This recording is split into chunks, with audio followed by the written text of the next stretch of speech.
வரும் சட்டசபை தேர்தல் தமிழகத்திற்கும் டில்லிக்கும் இடையில் நடக்கும் போர் என கோவையில் துணை முதலமைச்சர் உதயநிதி ஸ்டாலின் தெரிவித்தார்.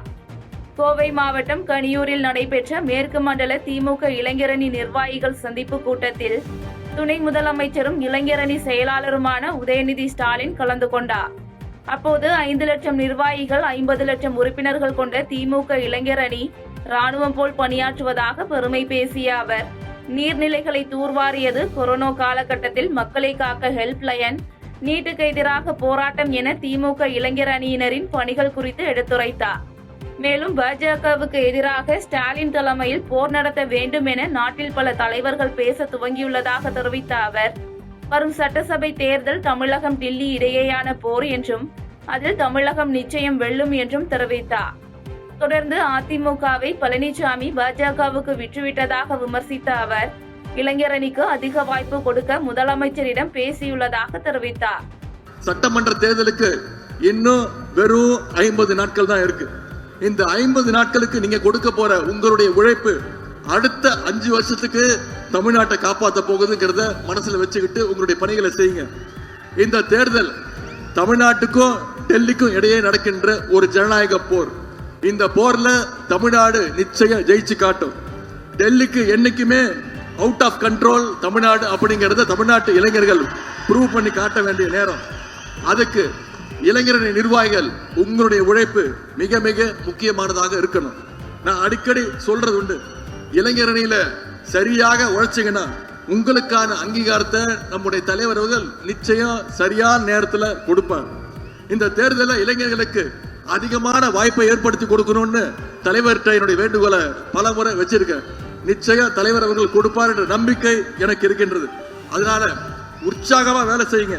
இன்னைக்கு சில பேர் நம்முடைய இயக்கத்தை அழிச்சிடலான்னு பகல் கனவு காணிட்டு இருக்காங்க. நம்மள யாராலையும் எந்த நேரத்திலையும் அழிக்க முடியாது. தாவேக கட்சி நிர்வாகிகளுக்கு கூட்டத்திற்கான அனுமதி பெறுவதில் தொடர் சிரமம் இருந்து வருவதாக வேலூரில் தாவேக துணை பொதுச் செயலாளர் நிர்மல்குமார் தெரிவித்தார்.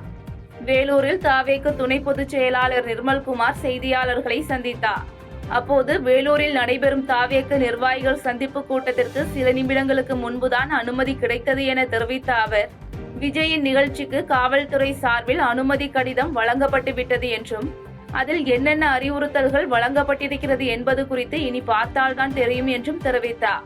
தொடர்ந்து கூட்டத்திற்கான அனுமதி பெறுவதில் தொடர் சிரமம் தாவேக கட்சி நிர்வாகிகளுக்கு இருந்து வருவதாக வருத்தம் தெரிவித்த அவர், 1.5 மாதத்திற்கு மேலாக காவல்துறையிடம் அலைந்த காரணத்தால் மட்டுமே இந்த அனுமதி கிடைத்துள்ளது என்றும் தெரிவித்தார்.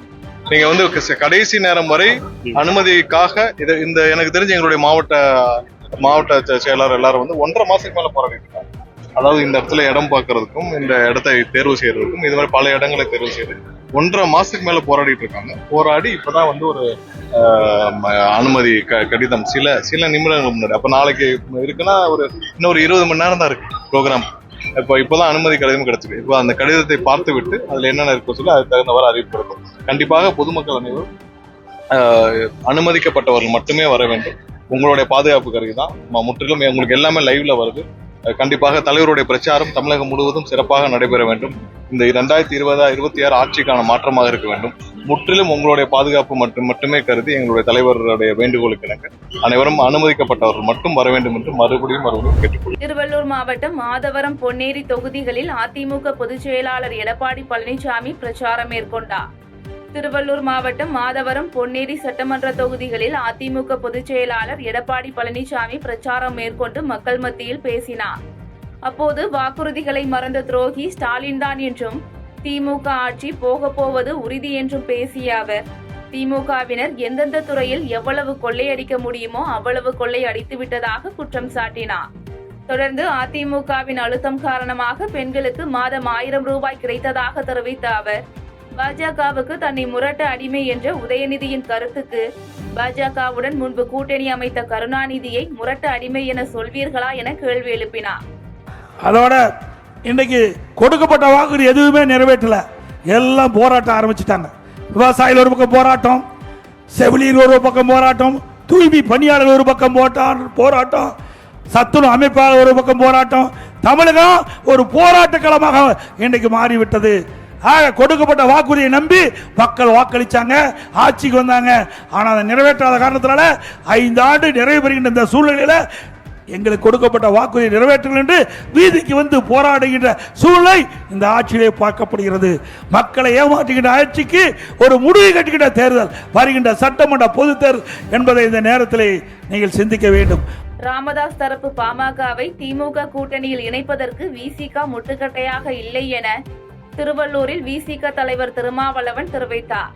திருவள்ளூர் மாவட்டம் அரண்வாய் பகுதியில் விசிக நிர்வாகி இல்ல விழாவில் கலந்து கொண்ட கட்சியின் தலைவர் தொல் திருமாவளவன் செய்தியாளர்களை சந்தித்தார். அப்போது மதத்தின் பெயரால் தீண்டாமையை கடைபிடிக்கும் பாஜகவை தமிழ்நாடு, புதுச்சேரி உள்ளிட்ட மாநிலங்களின் மக்கள் தேர்தல் களத்தில் இருந்து புறக்கணிக்க வேண்டும் என வலியுறுத்திய அவர், விஜயால் ஆட்சி மாற்றத்தை ஏற்படுத்த முடியாது என்றும் ராமதாஸ் தரப்பு பாமகவை திமுக கூட்டணியில் இணைப்பதற்கு விசிக முட்டுக்கட்டையாக இல்லை என்றும் தெரிவித்தார். தொடர்ந்து வலதுசாரிகள் வீழ்த்தப்பட வேண்டியது முக்கியமானது என குறிப்பிட்ட அவர், தொகுதி பங்கீடு குறித்த பேச்சுவார்த்தை முடிந்த பிறகு செய்தியாளர்களுக்கு தகவல் தெரிவிக்கப்படும் என உறுதியளித்தார். சோசியல் இன்ஜினியரிங் என்கிற பெயரில் வெறுப்பு அரசியலை விதைக்கிற நிலைப்பாட்டை மேற்கொண்டிருக்கிற காரணத்தால் அவர்களோடு நாங்கள் சேர மாட்டோம் என்று அறிவித்தோம். அதில் நாங்கள் உறுதியாக இருக்கிறோம், அவ்வளவுதான். மற்றபடி நாங்கள் இவர்களை சேர்க்கவே கூடாது என்று எந்த இடத்திலும் நெருக்கடி தரவில்லை. கட்சி ஆரம்பித்து இன்னும் அவர் மக்களிடத்திலே நெருங்கவில்லை, மக்களுக்கான பிரச்சனைகளை பேசவில்லை, மக்களுக்கான போராட்டங்களில் அவர் பங்கேற்கவில்லை. எடுத்த எடுப்பிலேயே ஒரு தேர்தலை அவர் சந்திக்கிறார்.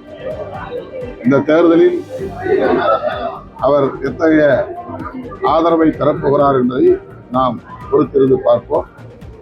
ஆனால் ஆட்சி மாற்றத்தை ஏற்படுத்தக்கூடிய அளவுக்கு ஒரு தாக்கத்தை அவரால் ஏற்படுத்த முடியும் என்று நான் நம்புகிறேன்.